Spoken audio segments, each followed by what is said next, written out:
ఇంద్రలోక భవనాన్ని ఈడ్చుకొచ్చి గదిలో మార్చి మళ్ళీ కట్టారో ఏమో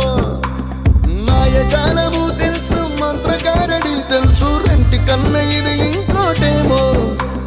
నీలాకాశం నేలాకొస్తే ఇట్టాగే ఉంటాదో ఏమో ఈ సంతోషం దాచాలంటే హృదయాలు ఓ వంద కావాలేమో ఇంతందంగా ఉంటుందా ఈ లోకం ఇన్నాళ్ళు ఈ మనసుకి తెలియాలేదే పాపం